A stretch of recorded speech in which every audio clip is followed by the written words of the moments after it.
Thank you for inviting me here. This is my first time being up here, so I got a little tour and have a lovely space. So I'm glad to be here. Are you waiting for the verdicts from Puxatawny Phil today? Living in Tennessee, I enjoy the lightheartedness of seeking information from a groundhog. When I lived in Minnesota, though, I did not appreciate this ritual because I knew that no matter what was said, winter was far from over. Embracing the lighthearted and the silly and fun is essential to well-being, especially now.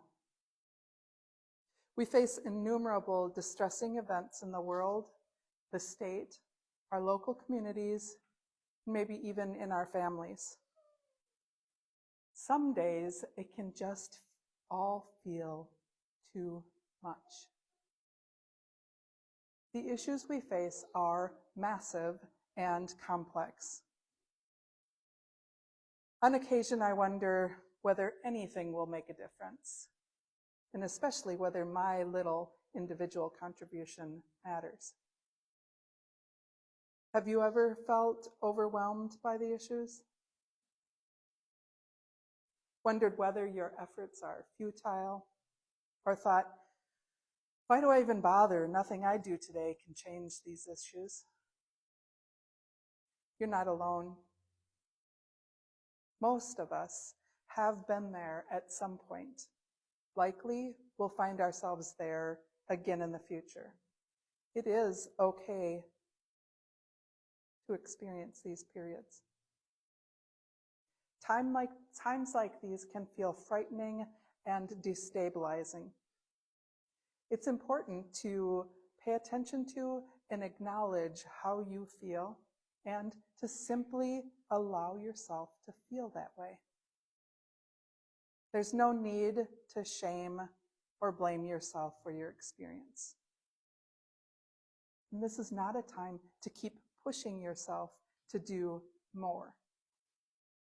Instead, take a step back from all that is happening.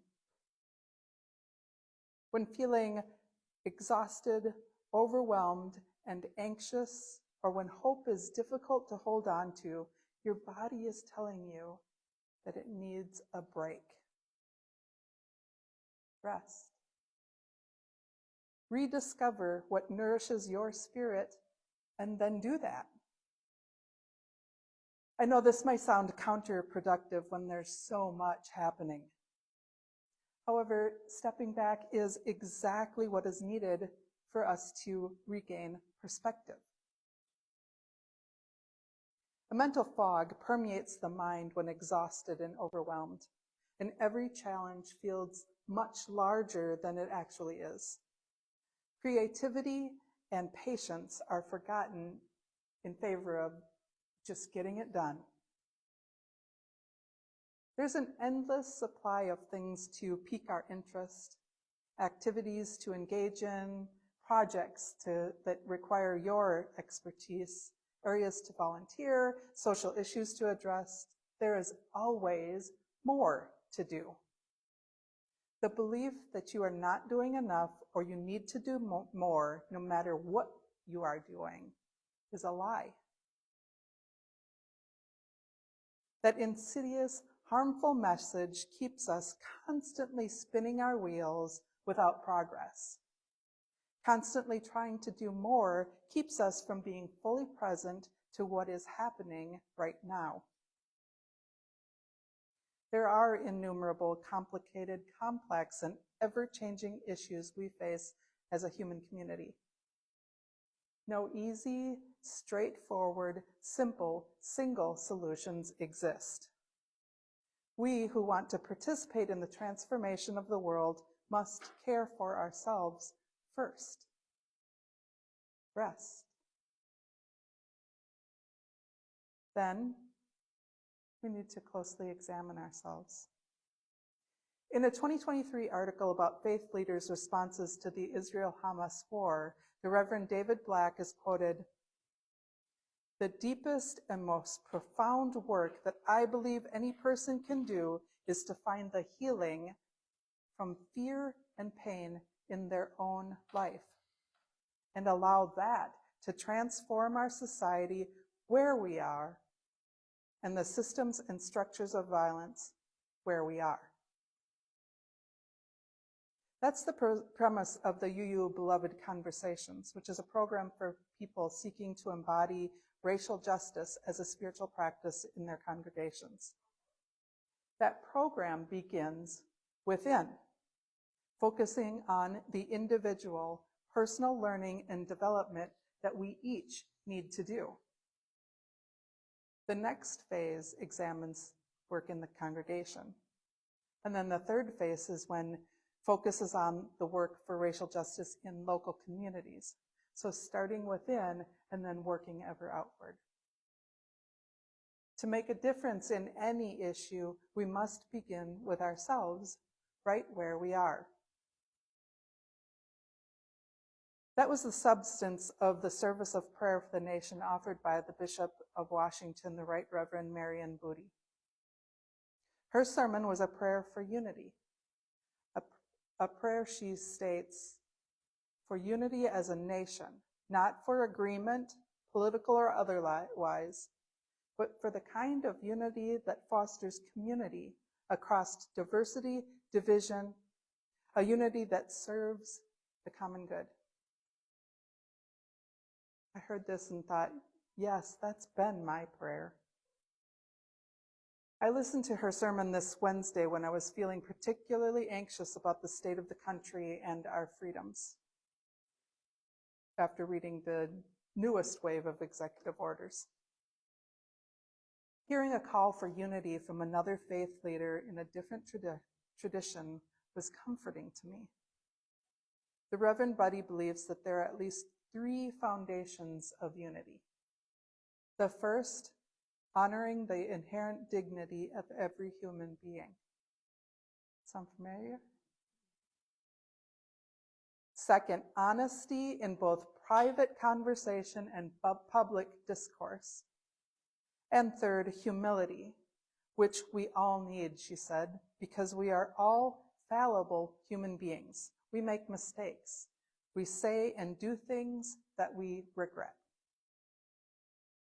So again, we hear that we must begin with ourselves. To find unity, we must each individually be honest, show humility, and treat everyone with dignity. Not sometimes or to some people. That others are dishonest, have no humility, or fail to treat others with dignity does not let us off the hook for how we behave. Out of all the things in the world, the only thing we actually have any control over is our own self. Her sermon to me was refreshing and renewing. We may use different languages, but to me, that is what Unitarian Universalism stands for at its best. Amid the anger, hatred, and violence we hear about daily, it's easy to forget that there are kind, compassionate, and loving people all around us. After reading the executive orders, I wondered if what I do matters. My ministry of spiritual direction, preaching, and writing are focused toward helping busy people to slow down and find greater meaning and fullness in their lives by contemplatively listening to their inner selves and the movement of spirit. Listening to Buddy's sermon and the amount of defensiveness afterwards from POTUS to this message illustrates just how important it is. Contemplatively listening and examining our lives is essential and a critical piece of resisting polarization, the antithesis of unity. Fear, overwhelm, and polarization prevent such things as clear thinking, community building, and organized, effective responses. Instead, jumping from crisis to crisis, argument to argument, a surefire way to become exhausted. Fear, scarcity, and urgency are reactionary motivators which rarely produce appropriate, creative, or effective decisions.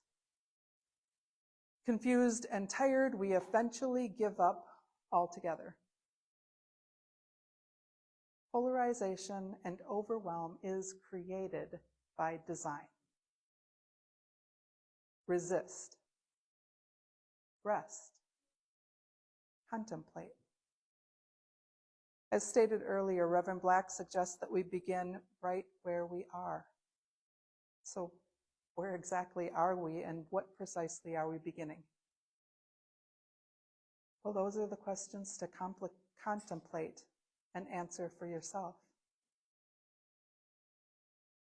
Question, what is important to me? What do I believe? What do I value? What are my values? What are the priorities in my life? After contemplating those questions, look at where you're spending your time and your energy. Do my activities and efforts align with my priorities and values? How could they be better aligned? Stepping back to rest and contemplate is resisting polarization, urgency, and despair. Having clarity about ourselves, our motivations, values, and priorities makes us less reactionary and better able to contribute to creative resolutions.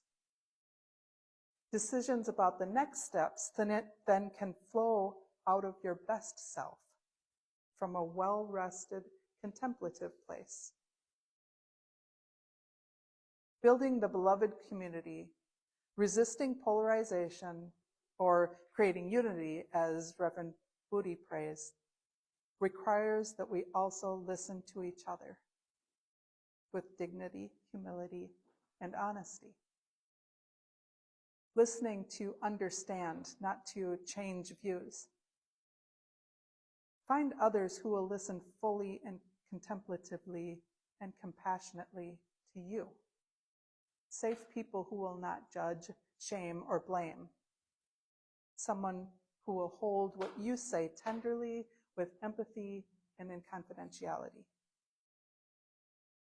Then listen attentively to others, especially others you disagree with. Hear their fears without judging, shaming, or blaming. Reflect back to them, I see you. I hear your pain and hurt. Find out what is important to them, what they value, what their priorities are. You may be surprised at how much you share. Resist polarization, rest, contemplate, listen. And before I close, I'd like to share this beautiful poem from the UU Alex Klingenberg, titled, If Ever There Was a Time for You to Become Who You Always Dreamed You Could Be, it is now. A pattern, a recipe, a story, a poem. Plant a seed, be metaphorical. Now is not the time to be boring. Get inventive, get bold, get weird and outlandish. Get uncomfortably vulnerable. Construct a new status quo. Figure out your deepest, wildest, most expansive dreams for the world and write them down, build them up. Begin, conceive, create, birth, open. If ever there was a time for you to become who you always dreamed you could be, it is now, when the rules are soft and the edges are blurred, and the world is blinking into an uncertain future. Be the future that comes into sharp focus. Tell the truth, the absolute truth. Spare none of the details. The only way through this is mutually assured creation. No matter how big or small you believe your contribution to be, it matters. You matter. Your contribution makes a difference. Staying in bed with the covers pulled up over your head may be what is needed for a day, but not indefinitely. The world needs you. Rest, reflect, and then respond. Build the world you dream about. May it be so. Amen.